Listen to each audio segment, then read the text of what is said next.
Okay, so when you're ready to bring it down, you pull this, you pop it like that, pops out, just like that, and you just pull it in.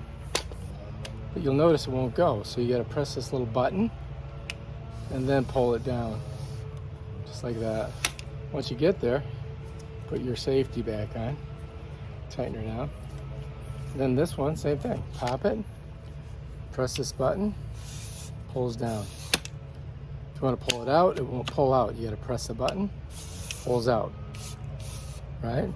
Lock it, it's in, pop it out, pull it down, bam. Press. When you get all the way out, it locks. If you're halfway, it doesn't lock. All the way out, locks. Press this, just lock it in. Take it out, won't move, gotta press the button. Comes down, bam, done. That's it, that's pretty much it. That's the Fiskars 3-pole saw.